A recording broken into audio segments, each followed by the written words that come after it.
In this lesson, we're going to deal with and talk about how to use reference, right? It's very contentious. Some people feel it's cheating. We're going to talk about these topics and also really cover in depth what it means to use reference. And we're going to talk about it in two ways. We'll talk about it in terms of design, and then we're going to talk about it in terms of study or learning. So let's first talk about study and learning first, right? When we talk about using reference in terms of studying or learning, usually that involves copying and observing, right? Copying and observing. And what we're doing is we'll look at the reference, and here I have this reference image of this girl in class, and we will really just perhaps, let's say we want to learn about values, or we want to learn about lighting, or we want to learn just about the structure or the composition of the shot. We would then copy the entire piece exactly as it is, and as you know, this will then fall into observational art. And what we can do by copying is we will learn kind of certain elements of the structure, certain elements of the anatomy. We can look at the anatomy, copy the anatomy shapes, and kind of commit to memory these things that we're learning by copying and observing. So when we can use reference for studying and learning, right? But we don't want to use reference, right? We definitely don't want to use reference to be the artwork, right? The artwork or the basis of the artwork, where someone can tell that we used, that we really just painted over a photo or drew or traced or something like that. These are things we don't want to do. This is not how we use reference. Tracing as well. This is not how we use reference. Okay, so these are things we don't want to do. That's not a good use of reference. So when we're using reference in terms of studying and learning, we're using it to copy it to learn something about the reference or the object in the reference image. And we're also using it to learn to see better, to observe better, to make notes, to learn. And so then copying is fine when you're using it for studying and learning, but it's not fine to present it as artwork, the basis of an artwork, or even tracing of it, right? Which is basically the base of an artwork, or using it as an artwork. But anyway, so when we're using reference for studying and learning, we can observe these various things, right? And particularly, you will use a lot of reference in terms of gesture drawing, in terms of drawing anatomy and learning to draw anatomical elements, musculature, skeletal system, and so on. And we will literally just copy the reference and do a million different versions of similar references and different camera angles so that we can learn the structure of that anatomical thing. Okay.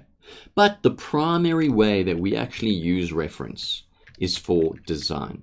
And when you're referencing design, it's a completely different way of looking at the reference. No longer are we concerned with copying what we see, but rather we're looking at things in fundamental and structural ways. For example, off the top of my head, we could reference from this image the colors. They're very pastel-like and light. This sort of light kind of salmon-y color here of the book kind of matches very well with this kind of light minty green color. So we could reference the colors and say, well, in that reference image, I really like the color. I want to reference the color.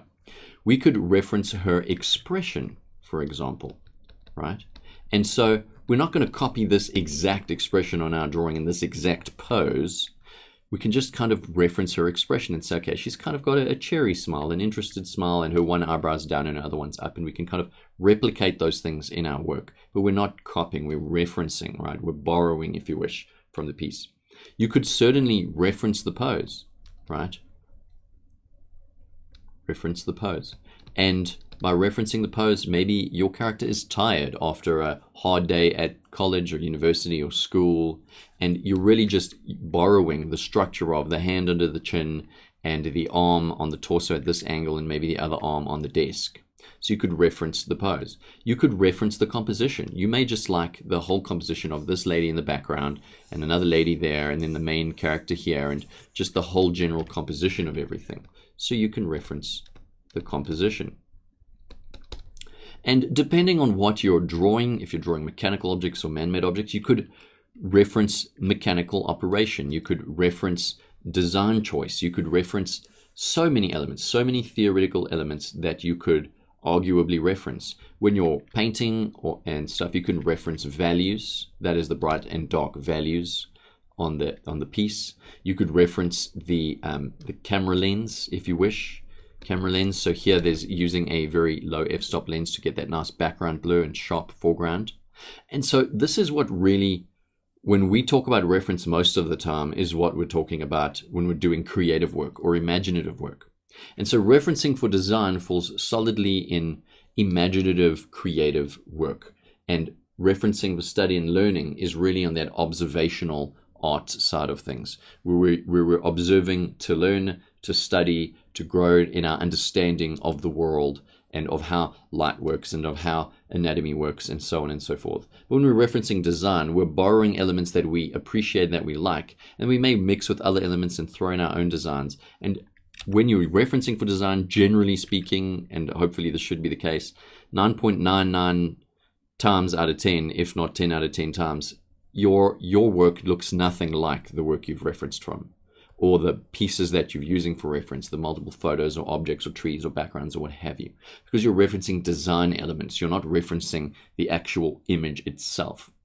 And so that really sums up this lesson on how to use reference. And I think that's about it. Let's move on.